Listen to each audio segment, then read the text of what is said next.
I have been in contact with my ex. I'm wondering whether my approach to him appeared to be needy or scared him away. The story you're about to hear is real. A real client working with David Holman to achieve extraordinary results. David has worked with high performers such as Olympic athletes and business owners, as well as those looking to develop meaningful relationships. Aside from names and certain characteristics which have been changed to protect clients' confidentiality, all other details are true. This special season is brought to you by the Self-Belief Chief podcast.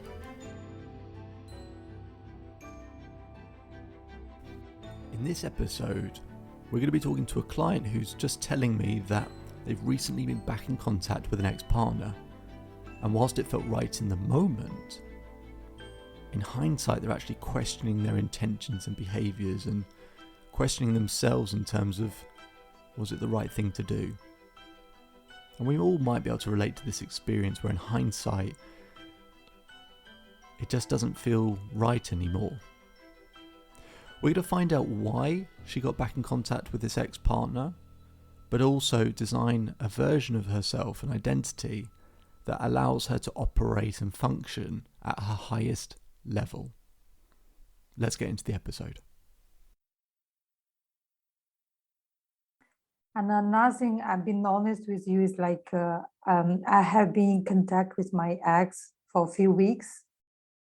And so we plan to catch up a little bit, maybe with a drink or something. But before that, he sent me a message that he was still ill and he couldn't make it. And I think he got, and then I said I called him. So yesterday night I called him.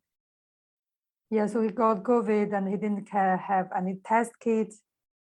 And I have spare ones. So this morning I gave him, I went to I passed by his flight and I give him 2 test kits. I want to talk about my intentions. I'm not sure whether I'm still appeared to be very needy or to appear to have, a very needy or trying to, this kind of things. I'm not sure. I'm wondering whether my approach to him appeared to be needy or scared him away, will scare him away. So she mentioned a few times about wondering if she was being needy. Neediness means when something meets our needs. Now, I do quite a bit of what's called human needs psychology, so you might have heard of Maslow's hierarchy of needs. Tony Robbins has got a model on human needs. And just to keep it really simple for you, we all have human needs like certainty and love and significance, needs that have to be met, just a handful. We all have the same human needs. We all do. Part of the reason why it's so difficult when a relationship ends is because usually they are the source of meeting all of our needs. They give us love, they give us certainty, they give us significance, they give us growth. And all of a sudden that's gone, and so our human needs that are being met at maybe 8s, 9s and 10s, all of a sudden, because they're not there, our human needs are maybe being met at 1s and 2s, and that's where that panicky feeling comes from. So part of my job going forward in the future with this client is to show them how to meet their own human needs better, because then we don't need someone quite as much. We just can enjoy being with someone or want to be with someone, but not need to be with someone. That need is basically a survival instinct, because at the beginning of time you needed a community or tribe of people in order to survive. Now that's not true anymore, but our brain is still built the same way. So that's what I'm going to be doing with her in the future. But one of the things I'm really curious about is what her intention is. She mentioned intentions a few times there, didn't she? I want to know if her intention is to be friends with this person, or is she trying to get back with this person? I think at the beginning, I want to really to see whether I can be friends with him. But if I don't get, very positive. I don't get the positive response from him. I felt anxious, but I'm much better than before. It's like I felt less. I can adjust myself to not think about that, and I think I behaved better.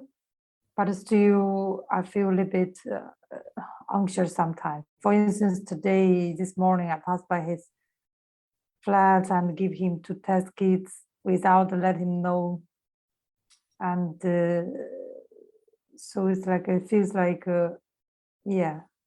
I feel like a little bit bad after that because I didn't give him any notification that I will pass by. I will knock his door and give him something. It's just like without any notification, because I intended to call him, but I was in a hurry to go to office because so I just I think it was a little bit rude. I want you to answer this as honestly as you can.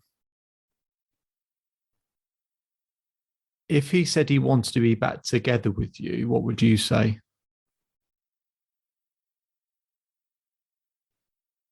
Probably I will say yes, but with the condition that we want to know each other better firstly. When I asked that question, what are you trying to accomplish? What it sounds like, you tell me if I'm wrong. You said being friends, but it sort of sounds more like what you're trying to accomplish is being back together with him. Is that fair or is that unfair? Yeah, I behaved like that. But though at the beginning my intention was trying to be friend with him, but now I found that my behavior, I just found that my behavior was not saying like that. My behavior was like more than what I said or what I intended or planned. Yeah. See, with all of the questions that you have, the reason why, so I can see you sort of, rubbing your head and sort of feeling quite down, because it feels like a lot of different things. You're being pulled in lots of different directions. You're sort of, oh, do I feel like this or do I feel like that? Or what should I do here? What should I do there? Part of the reason, aside from it's all a very emotional thing, part of the struggle that you're having is it sounds like to me, you're not entirely sure what the bullseye is. And what I mean by that is, well, is it that I'm trying to be friends? And if it is that you're trying to be friends, then it requires one set of actions. If you want to get back together with someone, that requires a different set of actions. If it's to be able to create some distance from him, it requires a different set of actions. But what you have in your mind, and I think the reason why you're probably rubbing your head, is you've got 3 different things going on in your head, which is be friends with him, be with him, and move away from him. And you've got all of these different parts competing in your head. I can see you laughing, so I think you probably understand what I'm saying to be true to some extent. Now, yeah. I'm not against people being friends with ex-partners. I can't say that I have been, but I also know people who are. And it's not for me to say what the appropriate thing should or shouldn't be.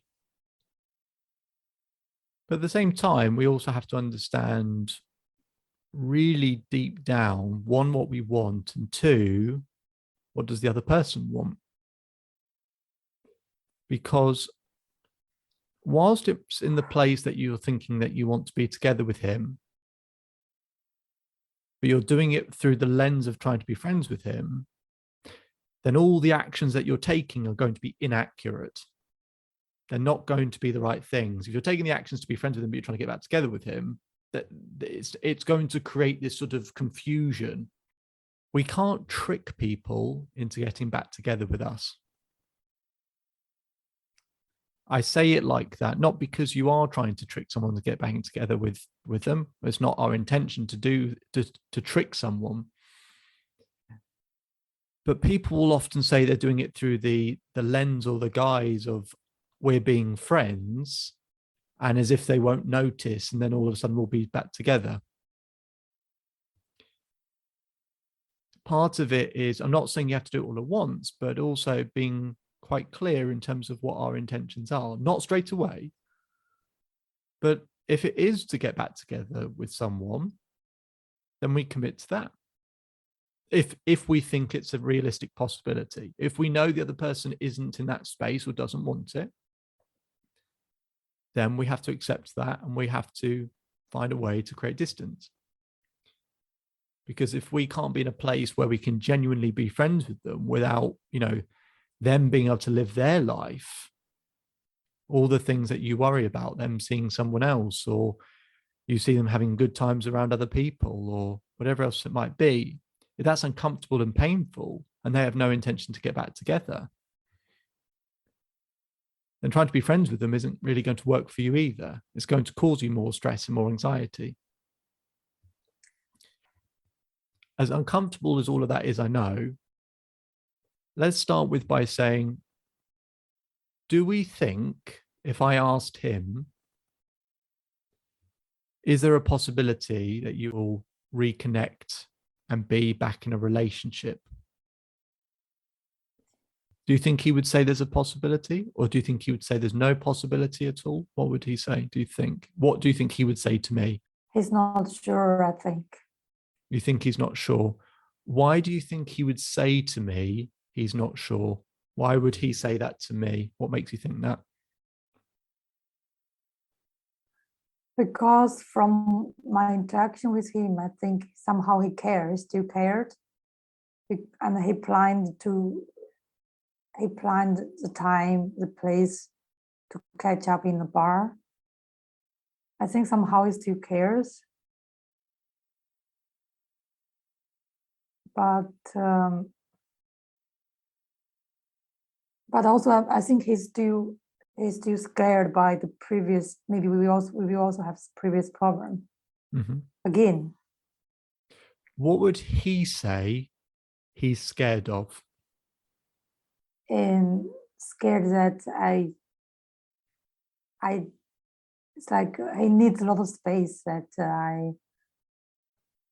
I didn't give, I feel it feels like I'm needy. I didn't give enough space, and okay. And also that's why I feel a little bit bad, because I think what I'm doing this morning is like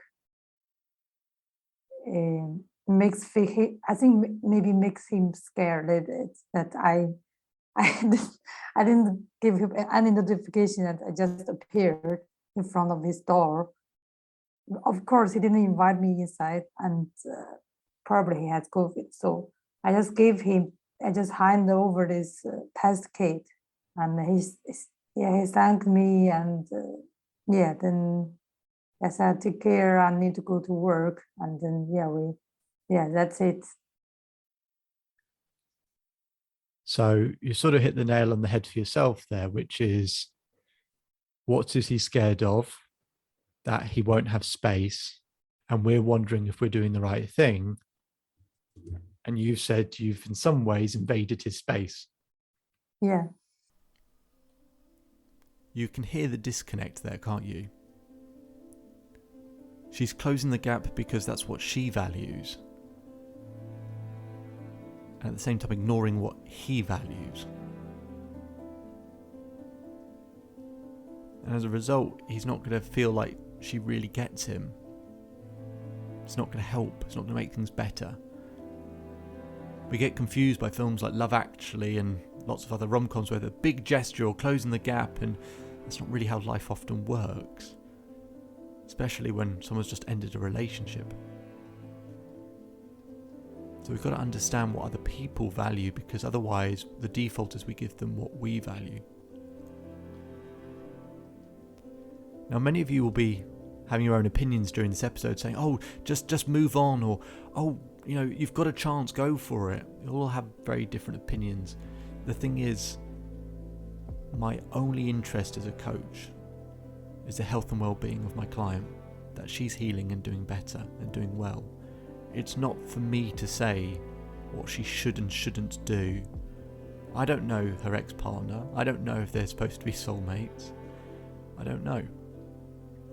But I am interested in the health and well-being, and I do think that some space now is quite clearly needed, because Space will help her heal if this person isn't interested. And he also values space. So if she can demonstrate that she can give space, he might start to recognize and see actually she does understand. Either way though, we've perhaps started to remove some of this confusion. That either way the answer is space. And as I said, my only interest is the health and well-being of the client. It sounds like space would be good. You know, at the end of relationships, people do ask for space. And we get confused because we see a load of rom-coms and movies and things where there's the big gesture or there's the thing that we do and it all makes things okay again. Whereas in reality, if it was the other way around, if we said, look, we want space from you, from someone, whether it's a friend or a partner or whoever, and that person was always there, we would find it quite annoying. Or most importantly, that they don't really understand. You don't want to be around people who don't understand. I think what's important here is two things. One, really being aware of what your intention is. And two, probably understanding that for any of the intentions, space is required. Because closing the space when you're trying to get back together with someone who is, you're saying, is scared about not having enough space is going to make it worse. Yeah. When it's being, in terms of being friends, but they still want some space, the space that friends typically have, that will make things worse. And when you're trying to close the space, if you're trying to move on from someone, and yet you're always in their vicinity, in their presence, that's going to make you more anxious and stressed. And that's why space is required in that situation. So basically, in all scenarios, whatever you want, the answer is space. Now, that's easier said than done, right? I understand how painful it is and how uncomfortable it is.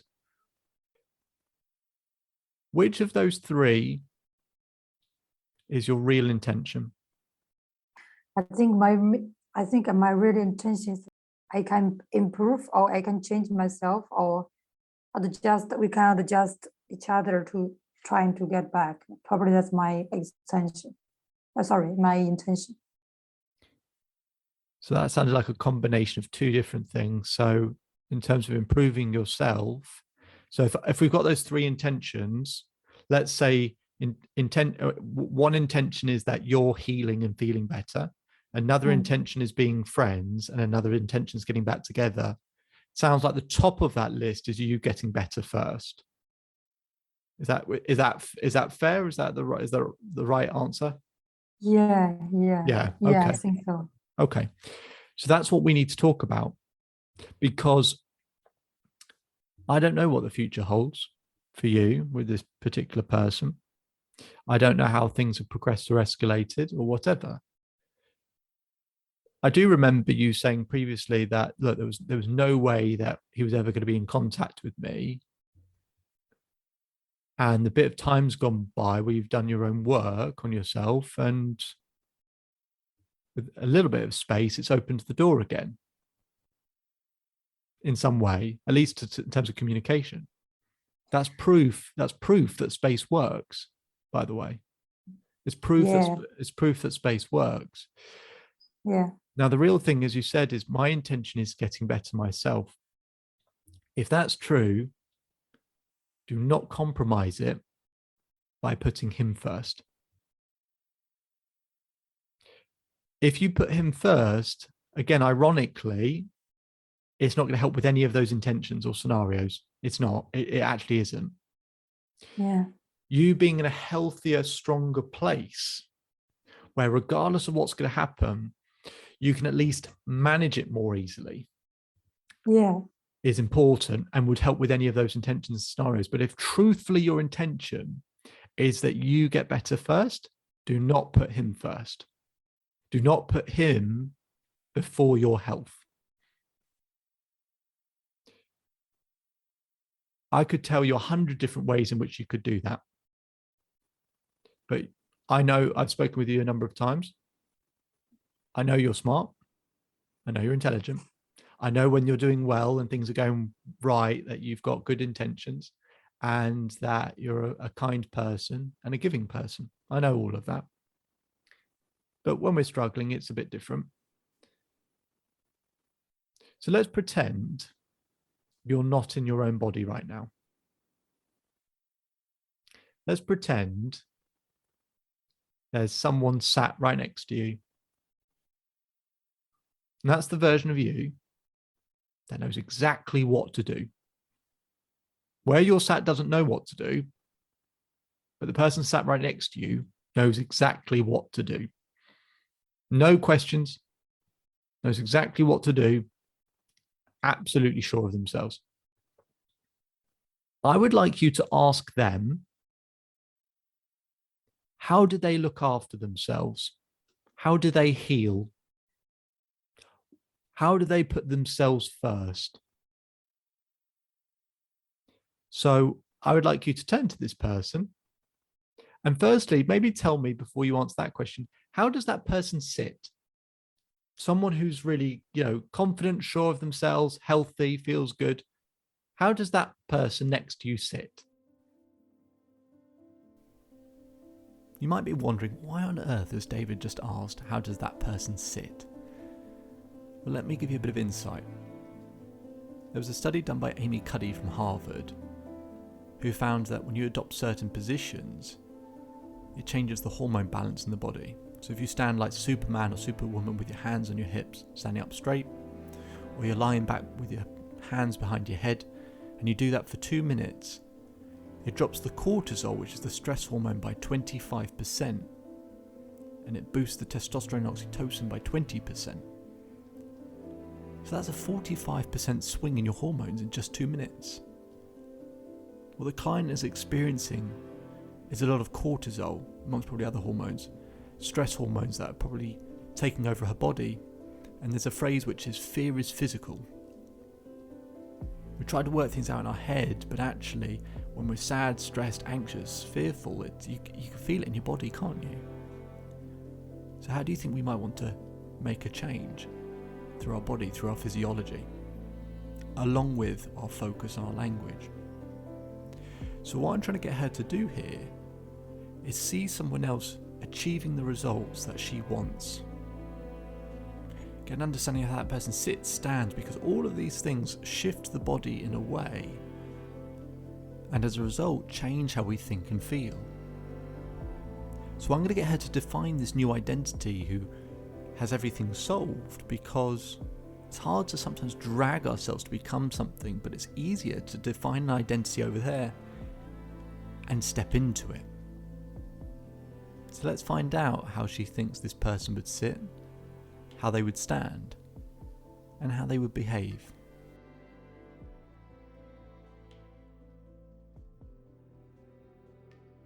Where are their shoulders? Where's their head? What do? Do they sit like this? Do they sit like this? How do they sit? You want me to of course it sits comfortably. Okay, they sit comfortably. Good. How do they breathe? Do they breathe or do they breathe nice and deep? They breathe calm, I think. Breathe calm. Absolutely. Yeah, good. They breathe calm. They sit comfortably. Where's their chin? The chin should be horizontally. Horizontal. Good. Yeah, good. Good. What do they do? What do they do with their arms when they're sitting? Right. So their chin's horizontal. They breathe calmly. They sit comfortably. What do they do with their arms? Yeah, on the table or on the chair. Okay. Good. And what do they do with their feet? Do they have their legs crossed? Do they have their feet planted on the floor? Do they have their legs stretched out? What do they do? What does that person do? I think legs crossed. Legs crossed. Okay. All right. Give that version a name. Confidential. Yeah. Okay. Okay. We can go for that. Confidential. Okay. Yeah. Hello, Confidential. Nice to meet you. I've been speaking with a friend of yours for a little bit. and she's been a little bit nervous and anxious. She's been back in contact with an ex-partner. She doesn't know where she quite stands with this person. She thinks there might be a possibility of, making things work, but she doesn't know what she's trying to do at the moment. But confidential, you seem like someone that is confident, sure of themselves. The way you sit, you smile in a different way, you breathe in a different way, your chin's horizontal. You look sure of yourself. I want you to help your friend. Your friend has just said to me, I need to put myself first and my health first, and I need to know how to do that. Confidential, how can your friend do that? Because you look like you know how to do it. Keep doing sports Ah, and put these acts off a little bit. Not a little bit, let's say put these acts off for a while, create a space, and then focus on herself again, work and life. okay. Confidential, what sports do you play, just out of interest? Yeah, boxing. Boxing. Okay, great. Awesome. Okay. Some fighting spirit. I can see why you're a confident person. Okay. And you've said that she needs to create some space. Why does your friend need to create some space? Because her action not only brings anxiety to herself, but also brings pressure to her ex. Great answer. Causes her anxiety and puts pressure on him. Great answer. I think your friend will find that really, really helpful. Causes your friend anxiety and puts pressure on him. Causes her anxiety and puts pressure on him. So what you're saying is no one wins when you close the space. No one can win. He feels pressure.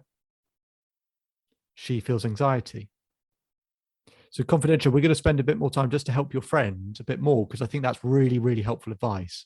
Really helpful advice, because to know that neither party in that situation wins in that way. You said about focusing on work, you said about focusing on life would be helpful for your friend. Can you give her a plan to implement? At this moment, I don't have very detailed plans, but I think she need to keep on the things she has been done. She had been done for the first 1 or 2 months.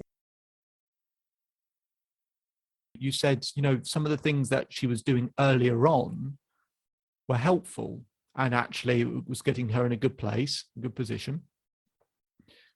What were some of the things that she was doing earlier on that were helping her heal, helping her feel a bit stronger, better about herself? Because when she had a bit more strength, I think she still found ways to look forward to the future by having things in her life to look forward to that were aside from him. Because if all of our future is wrapped up in one source, even if we have that source, it's very tense and anxious because we just hope we never lose the source. Then we put that person or thing under too much pressure. What happens when there's too much pressure? Things break. So let's have a brief discussion about what the new strategy is. What would the strategy be? That's a good question. That's the thing. Actually, I think she is exploring.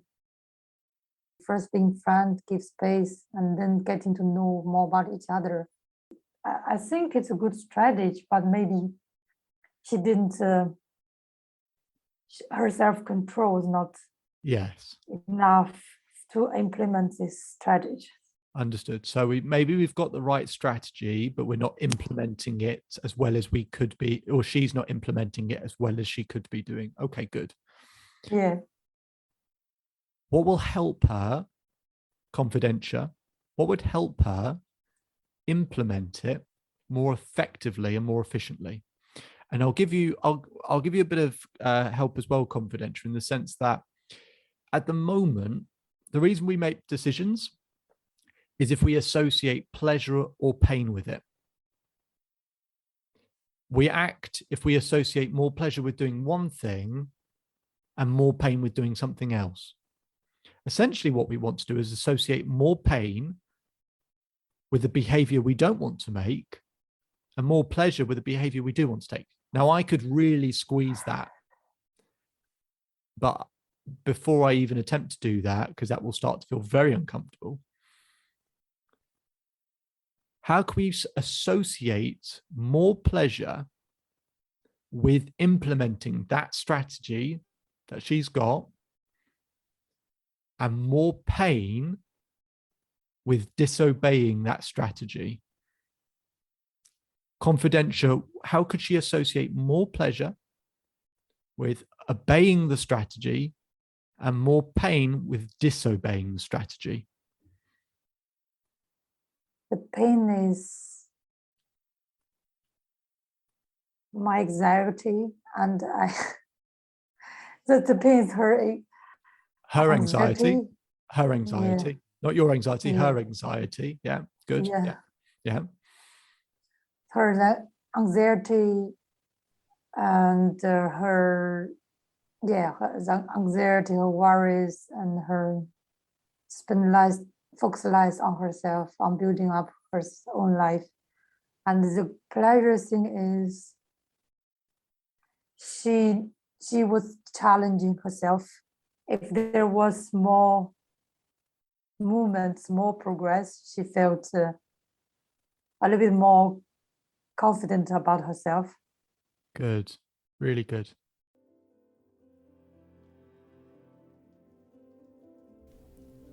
So in the last part of that conversation, she'd shifted her physiology to this new identity of confidential. And that's the beauty of changing your physiology, because it starts to change the way you think and feel. When we're happy, we smile, right? But science also shows that when we smile, it actually makes us happy. So shifting our physiology first, it doesn't mean it fixes and solves everything, but it helps us become more solution focused, changes the hormone balance in the body. And as you saw, she started to provide the answers for herself. I didn't have to do much. She started to convince herself that space was needed. She started to talk herself through that and some of the other things that, she needed to do, or confidential was saying what this other version needed to do. When we adopt this new identity, we've got an identity of someone that doesn't have all the strings and the baggage and can see it from a different vantage point, a different perspective.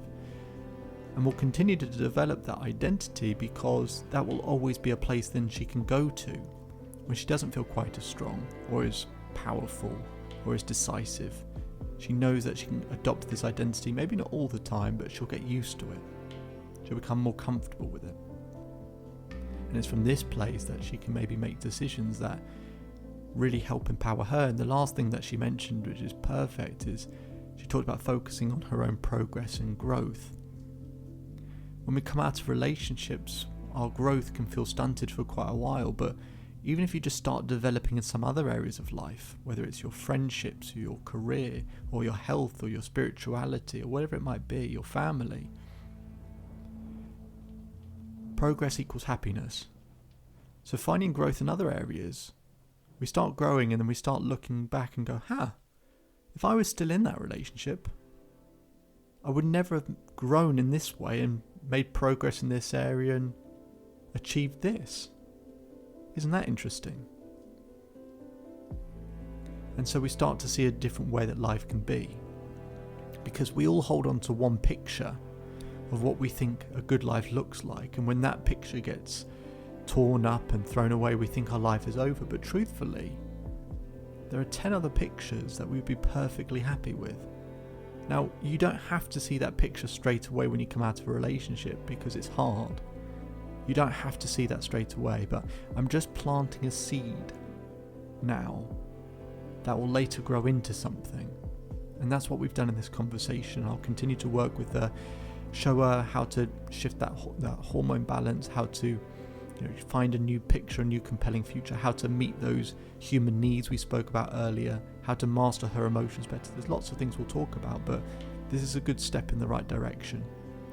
This new identity allowing her to help her heal and develop for herself. My name is David Holman. If you change today, today will change your life.